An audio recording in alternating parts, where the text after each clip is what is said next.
آپ فی الحال اطمینان سے کوئٹہ جائیے، مجھے امید ہے آپ کی واپسی تک میں کسی نہ کسی نتیجے پر ضرور پہنچ جاؤں گا۔ Sure, positive.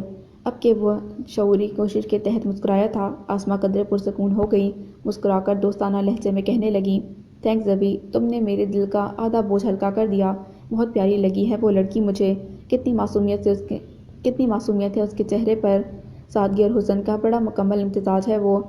مجھے یقین تھا کہ اسے دیکھ کر تم سب کچھ بھول جاؤ گے۔ واقعی بھول ہی تو گیا میں، اپنا آپ، اپنے ارد گرد موجود تمام لوگ اور سب سے بڑھ کر اپنے وہاں ہونے کا جواز۔ کچھ بھی تو یاد نہیں رہا مجھے، کچھ بھی تو نہیں۔ بہت پیاری جوڑی بنے گی اس کے ساتھ تمہاری۔ میں سوچتی ہوں کہ اگر تم راضی ہو گئے تو تم دونوں کی منگنی کر دوں گی۔ دور مکنون ابھی گریجویشن کر رہی ہے، کچھ تم بھی فوری طور پر شادی کے لیے تیار نہیں۔ اچھا ہے انگیجمنٹ کے بعد ایک دوسرے سے ملنا جلنا ہو جائے گا تو دھیرے دھیرے ایک دوسرے کو جان لو گے، انڈرسٹینڈنگ ہو جائے گی۔ ویسے تم اسے اینی کے حوالے سے تو جانتے ہی ہو، مگر کیا کبھی ہیلو ہائی بھی ہوئی ہے تمہاری اس سے، یا محض شکل و صورت کی حد تک ہی واقفیت ہے؟ بڑے سرشار سے انداز میں اپنے ارمانوں کا ذکر کرتے کرتے یکدم انہوں نے استفسار کر لیا تھا، زبیار جیسے کسی نیند سے جاگا تھا۔ مطلب، میں سمجھا نہیں آپ کا سوال۔ ہوئے اچکا کر سوال کیا، مطلب یہ میرے بدھو بیٹے کہ کبھی دور مکنون سے تمہاری بات چیت بھی ہوئی تھی کہ نہیں؟ شرین بتا رہی تھی کہ اس کا اور اینی کا تو آنا جانا تھا ان کے گھر۔ وہ دلچسپی سے پوچھ رہی تھی۔ ہاں، مگر وہ ہماری طرف کبھی کبھار ہی آتی تھی، غالباً آغا جان کی وجہ سے، اس نے نظر پھیر کر جواب دیا۔ آسماں کو کمرے میں ملگجے روشنی کے باعث اس کا چہرہ بہت صاف نظر آ رہا تھا، جس پر اذیت کے آثار بہت واضح تھے، گویا تم محض چہرے سے ہی واقف ہو۔ وہ گویا جواب لیے بغیر موضوع بدلنے والی نہیں تھی۔ اس نے آنکھیں بند کر کے محض ہوں ہی کہا، تو یکدم آسماں کو احساس ہوا کہ وہ بہت تھکا ہوا ہے، یقیناً اسے نیند آ رہی ہے، لہٰذا وہ اٹھ کھڑی ہوئیں۔ کپڑے بدلنے کی نصیحت کرتی وہ بالآخر کمرے کا دروازہ بند کرتی باہر نکل گئی تو کتنی دیر زاویار انصاری اس طرح کارپٹ پر بے سخت بیٹھا رہا۔ یوں معلوم ہوتا تھا گویا جسم میں اٹھنے کی سکت ہی نہ رہی ہو، تھکن گویا اس کے روم روم میں اتر گئی تھی۔ اس نے تکلیف کی شدت کے باعث آنکھیں بھینچ لیں، مگر یہ تکلیف اس وقت اور بڑھ گئی جب بند آنکھوں کی پتلیوں پر آج سے 3 سال پہلے والا منظر کسی فلم کی مانند چلنے لگا۔ ایسا مت کریں زبیار، میں مر جاؤں گی، میں مر جاؤں گی۔ دور مکنون کی چیخیں اس کے بہن اس کی سماعتوں میں زہر گھولنے لگے تھے۔ آپ میرے ساتھ ایسا نہیں کر سکتے، میں آپ کی بہن کی دوست ہوں، پلیز ایسا مت کریں۔ اس کا بلک بلک کر رونا، اس کے جڑے ہوئے ہاتھ اور خوف کی شدت سے سفید پڑتا چہرہ، وہ کچھ بھی تو نہیں بھولا تھا۔ وہ منظر اپنی تمام تر جزیات سمیت اس کی یادداشت میں محفوظ ہو چکا تھا، چاہ کر بھی وہ اس سے مفر نہیں تھا۔ اف میرے مالک، تھوڑا تو سزا کم کر دے میرے رب، تھوڑا تو رحم کر دے۔ وہ گڑ گڑانے لگا، تم نے رحم کیا تھا اس بے بس لڑکی پر، نہیں نا؟ تو پھر تم کس رحم کی بھیک مانگتے ہو؟ آخر کس رحم کی؟ کوئی اس کے اندر بری طرح چلایا تھا۔ زبیار نے تڑپ کر دونوں ہاتھ کانوں پر رکھ لیے، مگر اندر سچ کی گونج بڑھتی جا رہی تھی، تیز اور تیز، تیز تر۔ ایک ہی گھر میں رہتے ہوئے آخر وہ کب تک سائرہ بیگم اور اظہار صاحب کی نظر سے چھپ سکتی تھیں؟ ایک دن مزید اس نے اوپر کے پوشن میں گزارا، تاہم دوسری صبح وہ دل کڑا کر کے نیچے اتر آئی۔ شادی میں دن کم تھے، لہٰذا گھر میں سب کی مصروفیات میں یکدم اضافہ ہو گیا۔ زہرا مع فیملی شاپنگ پر نکلی ہوئی تھی، اظہار صاحب کی غیر موجودگی پرسکون کا سانس لیتی وہ ایک بار پھر گھر کے کاموں میں لگ گئی۔ سائرہ بیگم سے سامنا ہوا تو نظر جھکا کر وہاں سے ادھر ادھر ہو گئی، تاہم اس نے بھی محسوس کیا کہ سائرہ بھی قدرے شرمندہ تھیں۔ شاید اس روز جو کچھ ہوا اس میں کچھ قصور انہیں اپنا بھی نظر آ گیا تھا، غالباً مظفر صاحب کی تنبیہ نے اسے خاصا متاثر کر دیا تھا۔ یہی وجہ تھی کہ جب وہ ان کے سامنے آئی تو انہوں نے نارمل انداز میں اس سے احوال پرسی کی تھی، جس کا جواب دیتے ہی وہ وہاں سے چلی گئی۔ پناہ کی جو چھت اس کے سر پر قائم تھی، اسے معلوم تھا کہ اس کا ایک ستون اگر مظفر صاحب ہیں تو دوسرا سائرہ بیگم ہیں، اور وہ انہیں ان کی مرضی کو مکمل طور پر نظر انداز نہیں کر سکتی۔ یوں بھی انہوں نے جو کچھ کیا اس میں کہیں نہ کہیں اس کا مستقبل محفوظ کرنے کا امکان ضرور موجود تھا، خواہ کسی بھی وجہ سے صحیح، انہوں نے اس کے لیے اچھے کام کا انتظام کرنے کی کوشش ضرور کی تھی۔ دوحہ شادی تک کے لیے یہیں آ گئی تو اس کے آنے سے دور مکنون کو بڑی ڈھارس ملی۔ سنی اس سے مانوس تھا اور زوہا بھی لمحے بھر کے لیے اسے اکیلا نہیں چھوڑتی تھی، تاہم پھر بھی اظہار صاحب کی بے تکلفی اسے بہت تکلیف دیتی۔ سب کے خیال میں وہ محض مذاق کرنے والے اور دوستانہ قسم کے بندے تھے، مگر اسے ان کی آنکھوں میں عجیب طرح کی کیفیت نظر آتی تھی، لگتا تھا جیسے نظروں ہی نظروں میں اس کا ایکس رے لے رہے ہوں گے۔ بات بے بات اسے مخاطب کر لینا انہوں نے جیسا اپنا شعور بنا لیا تھا۔ وہ کچن میں تنہا ہوتی تو موقع ملتے ہی وہاں چلے آتے، کبھی چائے کبھی کافی کی فرمائش کرتے جو اسے پوری کرنی ہی پڑتی، اور اس دوران وہ سر پر سوار اس کی سراسیمگی کو بہت انجوائے کرتے تھے۔ یہی وجہ تھی کہ ہمہ وقت اس کے چہرے پر ہوائیاں اڑی رہتیں،